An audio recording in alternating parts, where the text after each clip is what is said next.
Assalamualaikum. Yuk belajar PKN bersama Ibu Desi Afianti Rahmi SPD.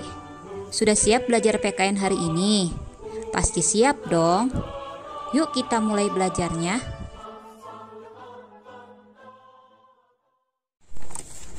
Assalamualaikum warahmatullahi wabarakatuh. Bertemu kembali dengan Ibu Desi Afianti Rahmi SPD. Pada kesempatan ini Ibu akan membahas materi mengenai persiapan ujian sekolah. Untuk menghadapi ujian sekolah ini, kalian perlu memantapkan kembali materi yang telah dipelajari dari kelas 10, 11, dan 12. Kalian bisa melihat kisi-kisi materi ujian sekolah pada buku prediksi ujian sekolah di halaman 5 ya. Jadi materi lingkup materinya yaitu ideologi dan konstitusi. Nanti lihat kalian uraiannya apa saja. Terus hubungan internasional dan HAM, integrasi nasional dan demokrasi, serta penyelenggaraan negara dan pemerintahan. Ya, jadi kalian lihat di halaman 5 di buku prediksi ujian sekolah. Jadi intinya untuk menghadapi ujian sekolah, kalian perlu pemahaman terhadap materi agar bisa menjawab semua soal yang akan diberikan. Pada kesempatan ini Ibu akan membahas prediksi ujian sekolah paket 1 pada halaman 101. Pertanyaan yang pertama yaitu Pancasila sebagai landasan penyelenggaraan pemerintahan dan ketatanegaraan negara Republik Indonesia.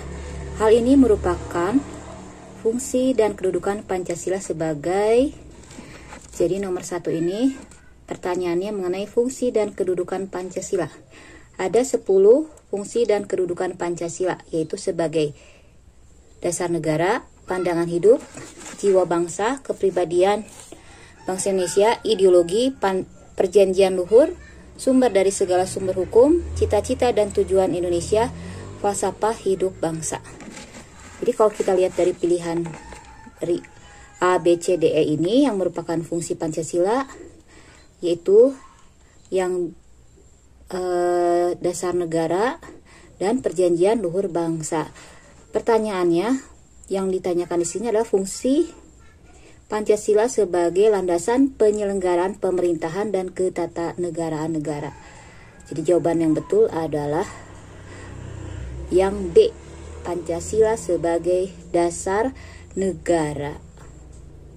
Ya, jadi jawaban yang betul nomor pertama B, dasar negara. Sedangkan kalau pengertian dari perjanjian luhur bangsa yaitu Pancasila merupakan keputusan final bagi bangsa Indonesia yang harus diamalkan dan dilestarikan ya. Mudah-mudahan kalian paham pada materi tentang fungsi dan kedudukan Pancasila. Pertanyaan kedua mengenai pembukaan Undang-Undang Dasar Negara Republik Indonesia tahun 1945 memiliki 4 pokok pikiran yang merupakan pancaran dari dasar falsafah negara. Pokok pikiran keempat pembukaan Undang-Undang Dasar Negara Republik Indonesia tahun 1945 adalah, jadi inti soalnya yaitu mengenai pokok pikiran dalam pembukaan Undang-Undang Dasar 1945. Jadi kalian jangan tertukar antara pokok pikiran pembukaan Undang-Undang Dasar 1945 dengan makna dari tiap alinea. Kalau makna dari tiap alinea, misalkan makna alinea pertama, pembukaan sesungguhnya itu sesuai dengan inti dari per alinea ya 1 sampai 4, sedangkan pokok pikiran itu ada rumusnya ya.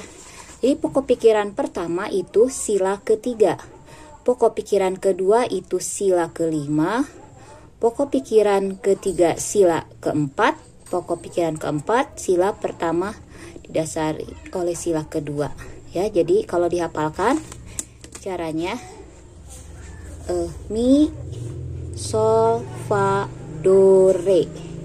Mi, sol, fa, do, re. Ditanyakan pokok pikiran keempat, berarti do, re, berarti sila ke 1 dan kedua. Yang mana pilihannya dari A, B, C, D, E ini? Yaitu yang A, negara berdasar ketuhanan yang Maha Esa. Ya, jadi jangan tertukar antara pokok pikiran dan makna dari tiap alinea dalam pembukaan Undang-Undang Dasar 1945. Soal nomor 3. Menurut asas negara hukum, seluruh warga negara yang melawan hukum harus berhadapan dengan hukum itu sendiri. Sebab tiap-tiap warga negara. Nah, untuk menjawab soal ini, kita lihat dulu pernyataan-pernyataan baik dari pernyataan A, B, C, D, E.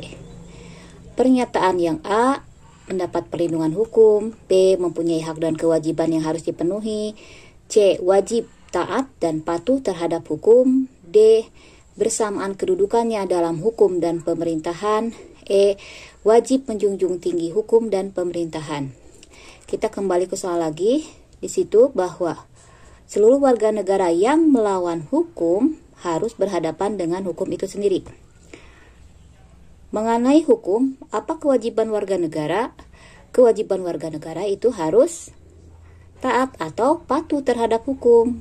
Kalau melanggar berarti harus menerima sanksi dari hukum tersebut.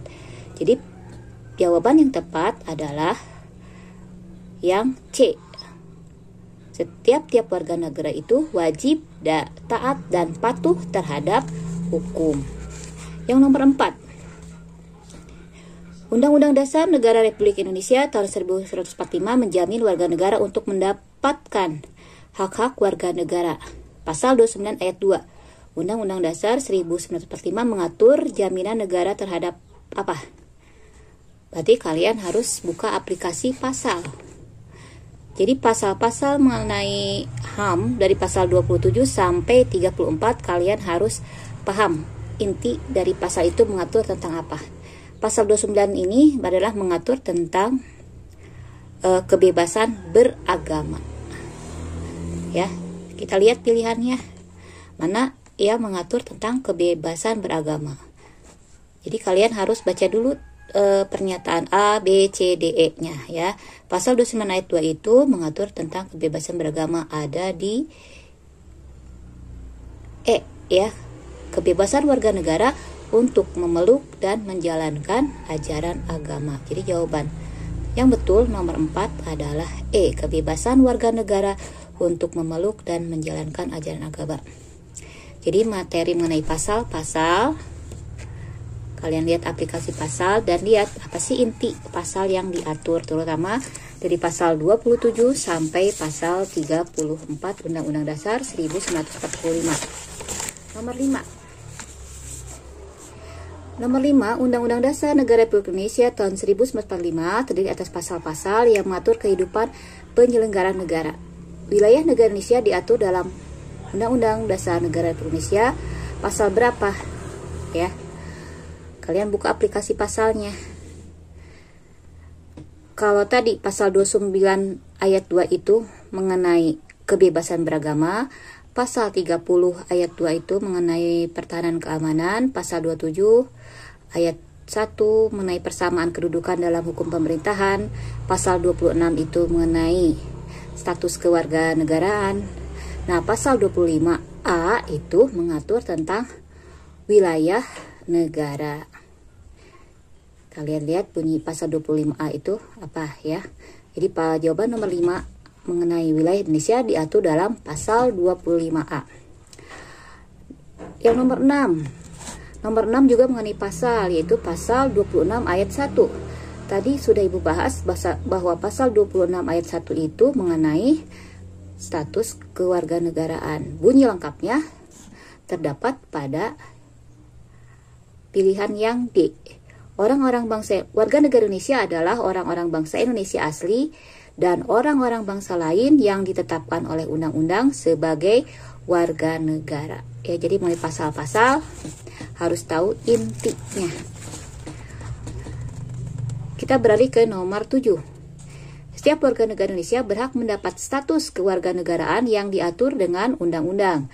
Kewarganegaraan seseorang yang diperoleh dengan cara melakukan tindakan hukum disebut apa?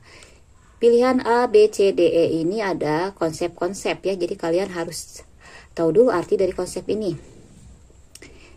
Yang hak opsi itu adalah hak untuk menerima status kewarganegaraan. Nah, ini ada hubungannya dengan konsep yang D, repudiasi. Kalau repudiasi itu hak untuk menolak status kewarganegaraan. Kemudian ada konsep apatride. Apatride itu tanpa kewarganegaraan. Berhubungan dengan konsep bipatride. Bipatride itu memiliki kewarganegaraan ganda atau dwi kewarganegaraan. Yang B itu naturalisasi, yaitu seseorang ingin memperoleh kewarganegaraan dengan melakukan tindakan hukum tertentu. Jadi yang nomor 7 adalah jawaban betulnya yang B. Nomor 8. Hukum dibedakan dalam beberapa golongan. Hukum yang mengatur hubungan antara orang yang satu dan lainnya dengan menitik beratkan pada kepentingan perseorangan disebut. Nah, nomor 8 ini mengenai materi penggolongan hukum. Kalian di kelas 10 pernah membuat peta konsep penggolongan hukum. Di sini penekanannya mengenai hubungan antara orang yang satu dan yang lainnya. Orang yang satu dengan yang lainnya. Ya, yang menitik beratkan pada kepentingan perseorangan. Nah, ini adalah jatuh dalam hukum perdata. Berbeda dengan hukum publik. Kalau hukum publik mengatur tentang kepentingan umum, ya. Nomor 9. Nomor 9, peradilan militer bertugas dan berwenang memeriksa, mengadili, memutuskan, dan menyelesaikan perkara-perkara kejahatan dan pelanggaran yang dilakukan oleh seseorang yang berstatus sebagai anggota militer. Jika seorang anggota TNI yang sudah divonis oleh pengadilan militer, namun keberatan dengan vonis tersebut, dapat mengajukan banding pada. Jadi nomor 9 ini materi tentang peradilan. Jadi peradilan militer untuk orang-orang sebagai anggota militer. Masalahnya di sini orang tersebut sudah divonis oleh pengadilan militer negeri. Mau naik bandingnya kemana? Mau naik bandingnya pasti ke pengadilan militer tinggi, ya. Jadi nomor 9 jawaban betulnya adalah D. Nomor 10. Pelanggaran terhadap norma-norma hukum akan mendapat sanksi hukum yang setimpal dengan perbuatannya demi asas keadilan. Hukuman pidana terberat dari semua pidana yang dicantumkan terhadap berbagai kejahatan yang sangat berat adalah hukuman apa?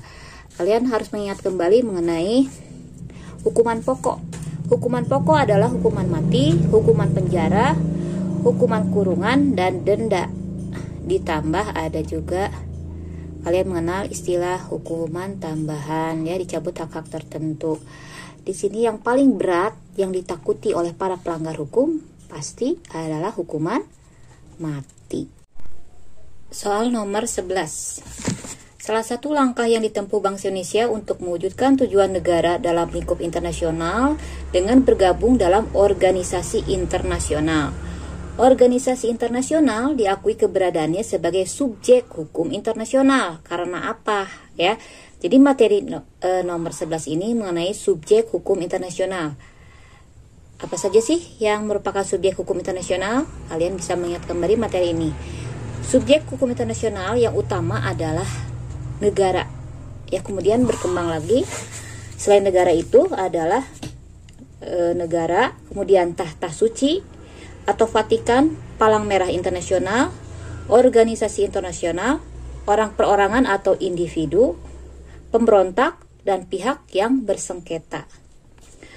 Mengenai organisasi internasional ini mulai muncul pada tahun 1815 dan menjadi lembaga hukum internasional sejak adanya Kongres Wina. Kalian lihat pernyataan-pernyataan dari A, B, C, D, E. Ya, mengapa sih organisasi internasional dijadikan subjek hukum internasional? Yang A, kesepakatan pengurus organisasi internasional untuk menjadi subjek hukum. Yang B, keberadaan organisasi internasional sejajar dengan negara. Yang C, organisasi internasional kedudukannya sejajar dengan tahta suci. Yang D, anggota organisasi internasional adalah negara yang berdaulat. Yang E, dalam melakukan hubungan dengan subjek hukum yang lain dapat melahirkan prinsip dan kaidah hukum internasional yang baru.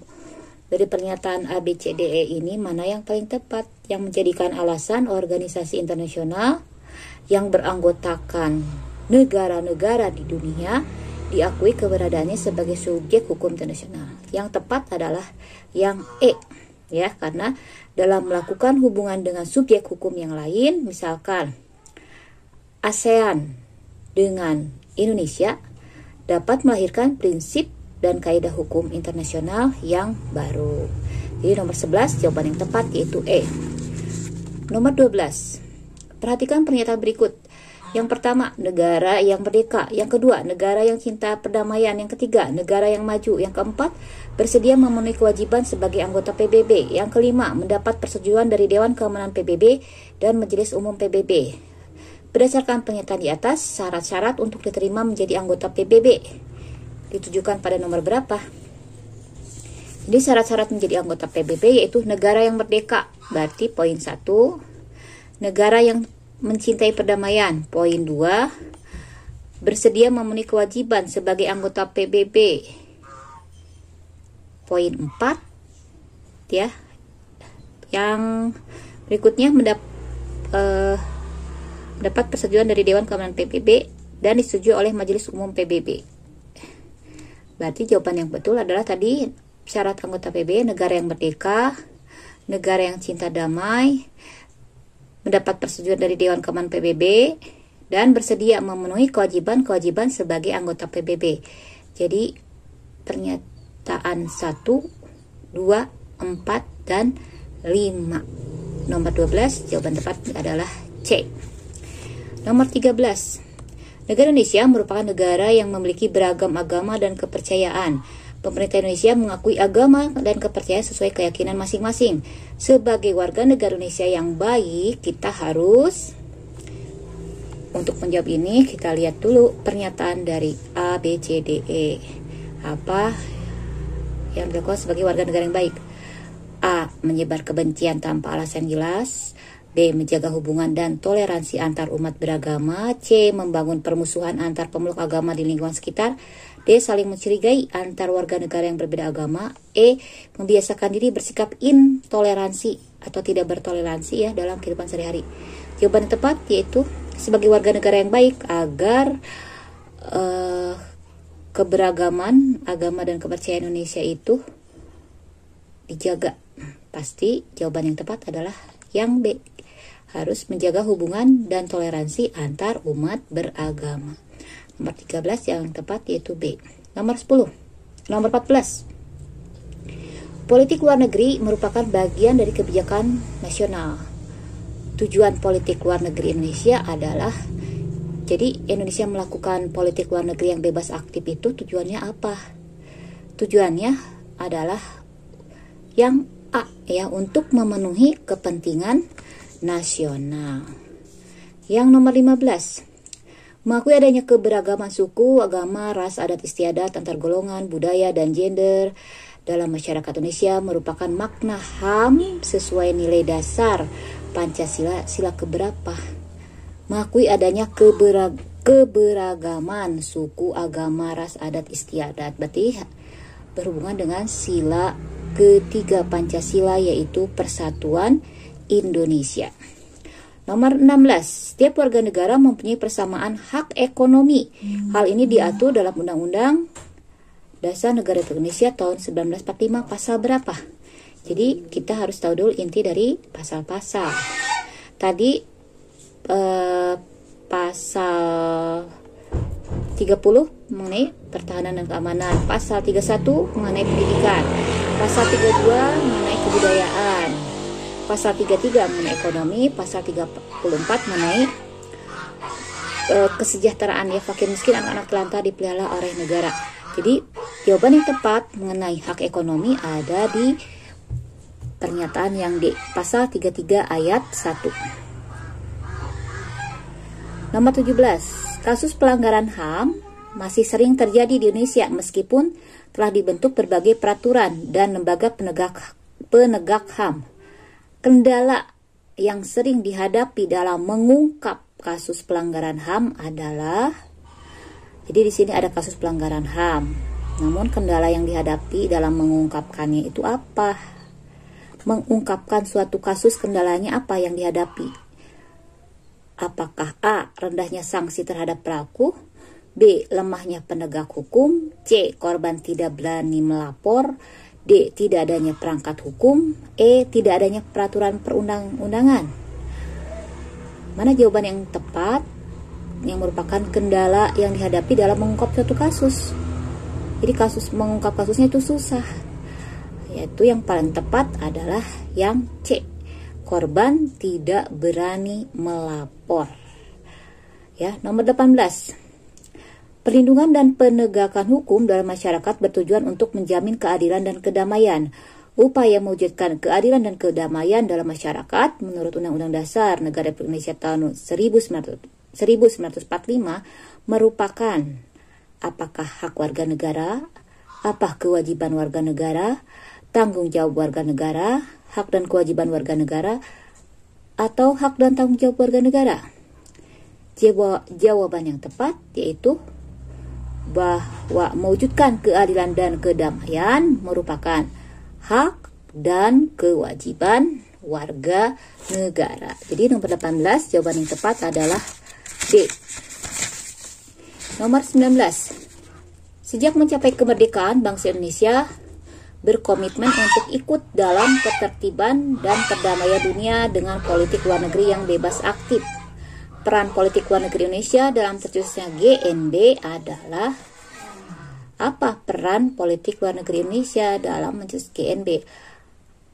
Apakah A. menggalang kerjasama Asia Afrika, menjadi tuan rumah ASEAN, menjadi pemimpin GNB tahun 1991, menyetujui komitmen tujuan Bogor, atau E. diangkat menjadi Dewan Keamanan PBB. Di sini peran politik luar negeri Indonesia dalam GNB. Jadi Indonesia sebagai pendiri GNB itu pernah menjadi pemimpin GNB tahun 1991. Jadi jawaban yang tepat yaitu yang C. 20. Perhatikan pernyataan berikut. Yang pertama, memeriksa perselisihan di antara negara-negara anggota PBB. Yang kedua, memberikan pendapat kepada Majelis Umum PBB tentang penyelesaian sengketa di antara negara-negara PBB. Yang tiga, mendesak Dewan Keamanan untuk bertindak terhadap salah satu pihak yang berselisih apabila negara tersebut tidak menghiraukan keputusan Mahkamah Internasional. Yang empat, memberi nasihat tentang persoalan hukum kepada Majelis Umum dan Dewan Keamanan. Yang pernyataan di atas merupakan tugas organisasi PBB apa? Yang nomor 20 apa jawabannya ya? Yaitu mengenai organisasi apa itu kalian lihat apa itu General Assembly, Security Council, Economic and Social Council, terus Leadership Council, International Court of Justice. Ini mengenai perselisihan, berarti hubungannya dengan hukum ya, pasti jawabannya yaitu yang E, International Court of Justice atau Mahkamah Internasional yang berkedudukan di Den Haag, Belanda. Ya, di Den Haag, Belanda. Mahkamah Internasional dalam bahasa Inggrisnya International Court of Justice, yang tugasnya tadi ada 4 poin. Kembali ke sesi kilat menuju SPN nomor 21. Selain dapat memicu disintegrasi bangsa, keberagaman bangsa Indonesia juga memperkukuh persatuan dan kesatuan sehingga membentuk integrasi nasional. Sikap positif yang harus dikembangkan oleh warga negara Indonesia untuk memperkuat integrasi nasional adalah sikap positif atau sikap yang baik yang harus dikembangkan. Jadi kalian lihat pernyataan dari A, B, C, D, E. Mana yang merupakan pernyataan yang positif?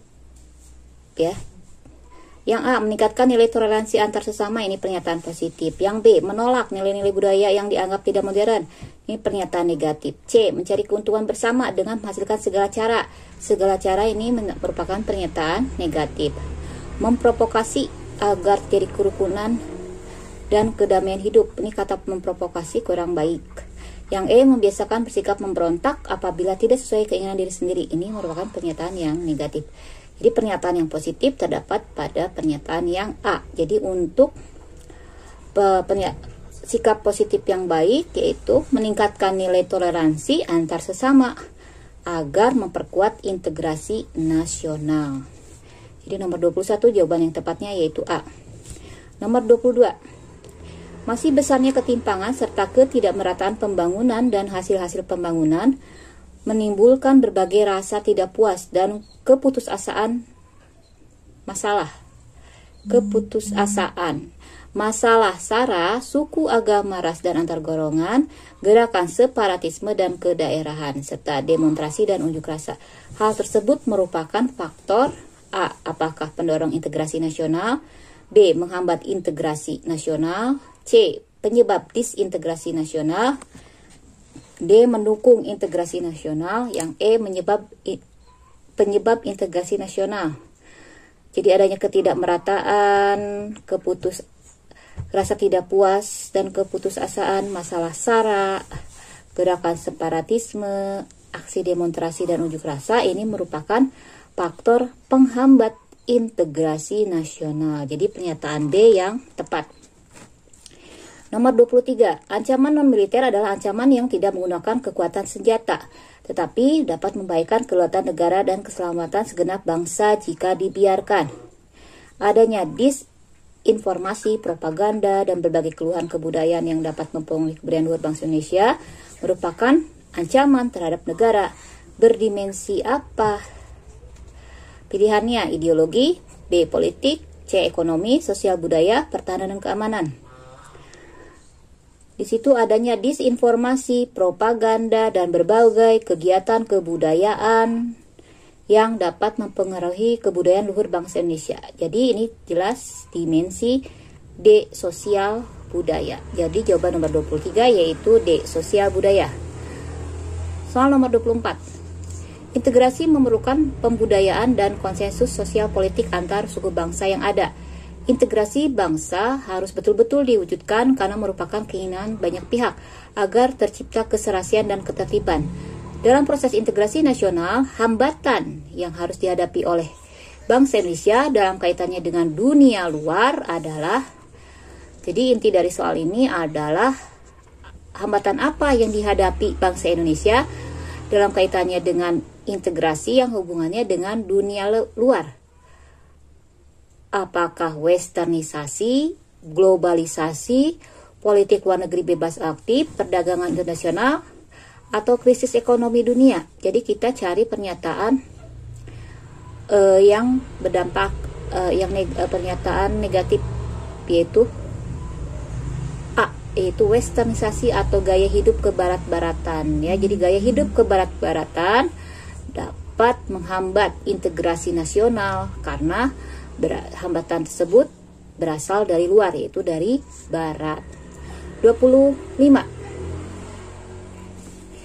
Kondisi wilayah Indonesia yang berbentuk kepulauan menjadikan bangsa Indonesia disebut Nusantara, sehingga menjalan menjadi wawasan Nusantara. Konsepsi wawasan Nusantara mencakup seluruh bidang kehidupan sosial bangsa yang menjadi pedoman bagi pembinaan kelangsungan hidup bangsa Indonesia. Hakikatnya, wawasan Nusantara merupakan pancaran dari, kalian ingat kembali pengertian dari wawasan Nusantara. Wawasan Nusantara, wawasan artinya pandangan. Wawasan Nusantara adalah pandangan bangsa Indonesia terhadap diri dan lingkungannya berdasarkan Pancasila. Langsung saja kita jawab. Nomor 25 itu, hakikat wawasan Nusantara merupakan pancaran dari A. Pancasila. Nomor 26. Dengan konsep wawasan Nusantara, bangsa Indonesia bertekad mendayagunakan seluruh kekayaan alam, sumber daya, serta seluruh potensi nasionalnya untuk mewujudkan keamanan segenap bangsa. Wawasan Nusantara sebagai konsepsi ketahanan nasional artinya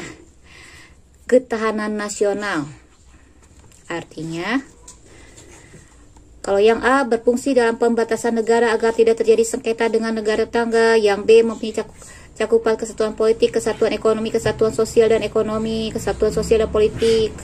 Yang C, pandangan geopolitik Indonesia dalam lingkup tanah air sebagai satu kesatuan yang meliputi seluruh wilayah. Yang D, wawasan Nusantara dijadikan konsep dalam pembangunan nasional, pertahanan keamanan dan kewilayahan. Yang E, mewujudkan nasionalisme yang tinggi di segala aspek kehidupan rakyat Indonesia yang lebih mengutamakan kepentingan nasional daripada kepentingan individu. Kembali lagi ke soal, di sini wawasan Nusantara sebagai konsepsi ketahanan nasional, yaitu jawaban yang D. Wawasan Nusantara jadikan konsep dalam pembangunan nasional, pertahanan, keamanan, dan kewilayahan. Nomor 27. Perhatikan pernyataan berikut. 1. Menghargai HAM. 2. Menyiapkan sumber daya manusia yang berdaya saing. Yang ketiga, menggunakan budaya bangsa lain yang modern. Yang keempat, memperkuat kepribadian dan jati diri bangsa. Yang kelima, mengembangkan sikap ingin mempunyai wawasan luas. Pertanyaannya, berdasarkan pernyataan di atas, sikap selektif terhadap pengaruh kemajuan iptek ditunjukkan pada nomor berapa? Pasti dalam menghadapi kemajuan iptek, kita harus menghargai hak asasi manusia, harus menyiapkan sumber daya manusia yang berdaya saing, ya, memperkuat kepribadian bangsa, dan memiliki mengembangkan sikap ingin mempunyai wawasan yang luas. Jadi pernyataan yang betul adalah 1, 2, 4, dan 5. Jadi nomor 27 jawaban yang tepat yaitu C. Nomor 28. Demokrasi Pancasila adalah demokrasi yang lahir dari budaya bangsa, memiliki karakteristik yang membedakan dengan demokrasi liberal dan sosialis. Adapun karakteristik dari demokrasi Pancasila yang membedakan dengan demokrasi liberal dan sosialis adalah adanya, kita ingatkan kembali mengenai arti demokrasi Pancasila, yaitu demokrasi berdasarkan sila-sila Pancasila. Sila keberapa yang merupakan karakter utama dari demokrasi Pancasila, yaitu sila keempat. Itu kerakyatan yang dipimpin oleh hikmat kebijaksanaan dalam permusyawaratan perwakilan. Berarti jawaban nomor 28 yang membedakan demokrasi Pancasila dengan liberal dan sosialis adalah yang D, musyawarah mufakat. Nomor 29.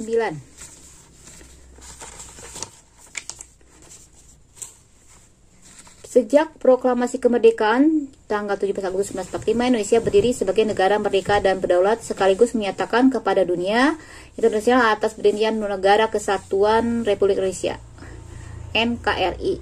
Keunggulan konsep negara kesatuan adalah apa saja? Keunggulan dari konsep negara kesatuan.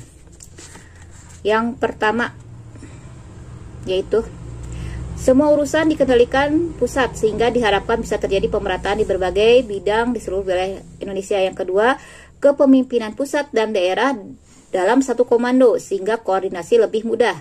Yang C, pembiayaan kegiatan perekonomian lebih murah sehingga bisa meningkatkan daya saing bangsa. Kemudian kesejahteraan rakyat diharapkan lebih merata karena daya yang minus akan dibantu pemerintah pusat.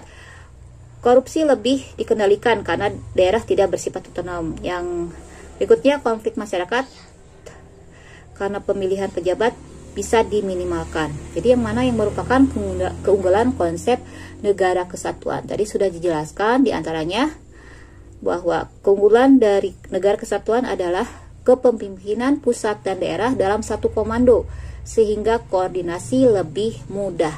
Nomor 29 jawaban yang tepat yaitu E. Nomor 30. Pada awal kemerdekaan, negara Indonesia berbentuk kesatuan. Demi menjaga kemerdekaan dan kedaulatan bangsa, negara Indonesia berganti menjadi negara serikat. Negara Republik Indonesia Serikat terdiri atas 3 negara bagian. Apa saja? Jadi berdasar kenapa Indonesia berubah dari kesatuan menjadi serikat, itu sebagai langkah awal Indonesia agar memperoleh pengakuan dari negara lain, ya, melalui konferensi meja bundar, sehingga negara Indonesia Serikat dibagi menjadi 3 negara bagian. Ini sangat berhubungan dengan materi sejarah. Yang terbalik dengan materi sejarah, 3 negara bagian itu adalah negara Republik Indonesia, Indonesia Timur, dan Sumatera Timur. Jawaban yang tepat untuk nomor 30 yaitu D. Nomor 31. Untuk melaksanakan otonomi daerah, di daerah otonomi dilengkapi dengan perangkat-perangkat daerah. Perangkat daerah yang membantu kepala daerah dalam penyusunan kebijakan dan koordinasi adalah lembaga A. Dinas daerah, D. Kecamatan, C. Sekretaris daerah, D. Inspektorat daerah, E. Pemasyarakatan. Jawaban yang tepat yaitu yang C. Sekretariat daerah.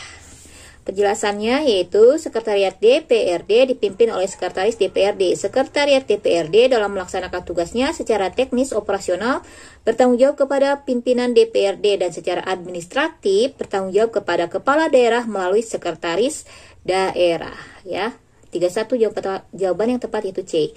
32. Agar pemerintah daerah tidak bergantung pada pemerintah pusat, dikembangkan konsep otonomi daerah.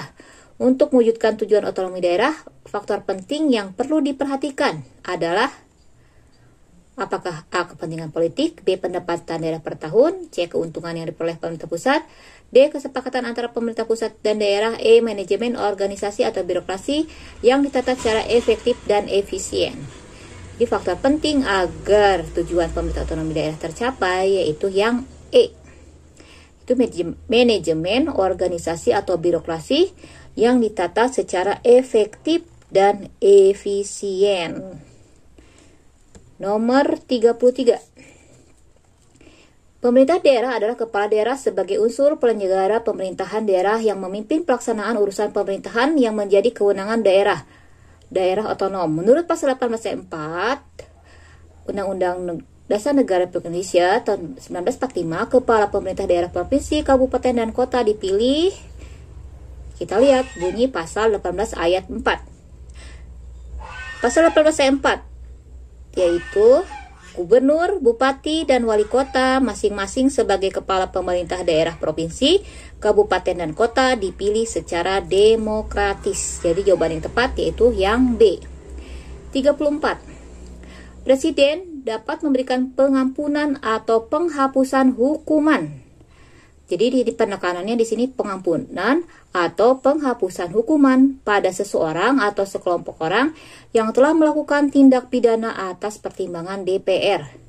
Wewenang presiden tersebut dinamakan di sini adalah wewenang presiden di bidang yudikatif, ya, bekerja sama dengan DPR.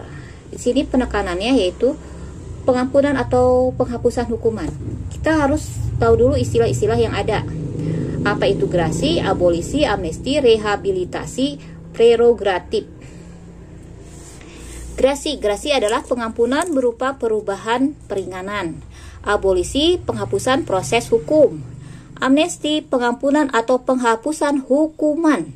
Rehabilitasi, pemenuhan hak seseorang untuk mendapatkan pemulihan haknya, misalkan pemulihan nama baik, yaitu namanya rehabilitasi. Di sini soal tadi bahwa presiden memberikan pengampunan atau penghapusan hukuman. Hukuman yaitu amnesti, ya. Jawaban yang tepat yaitu yang C. 35.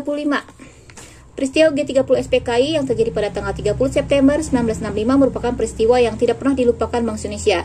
Gerakan tersebut sangat membahayakan persatuan kesatuan bangsa Indonesia. Dalam peristiwa tersebut terjadi penculikan terhadap 6 orang jenderal TNI AD. Ada 3 jenderal yang tewas di tempat dan 3 jenderal yang masih hidup. 3 jenderal yang tewas di tempat adalah, nah ini sangat berhubungan dengan materi sejarah. Pasti kalian sudah hafal. Jawaban yang tepat yaitu yang C, MT Haryono, Ahmad Yani, dan DI Panjaitan. Nomor 36. Perhatikan pernyataan berikut.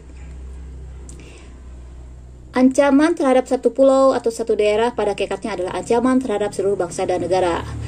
Yang kedua, masyarakat Indonesia adalah satu bangsa yang harus memiliki kehidupan serasi dengan tingkat kemajuan yang merata dan seimbang sesuai kemajuan bangsa. Yang ketiga, tiap-tiap warga negara mempunyai hak dan kewajiban yang sama untuk ikut serta dalam pertahanan dan keamanan negara dalam rangka pembelaan negara dan bangsa. Yang keempat, bangsa Indonesia bersama bangsa-bangsa lain ikut menciptakan ketertiban dunia dan perdamaian abadi melalui politik luar negeri bebas aktif. Pertanyaannya, berdasarkan uraian di atas, pernyataan yang paling benar berkaitan dengan wawasan Nusantara sebagai satu kesatuan pertahanan dan keamanan.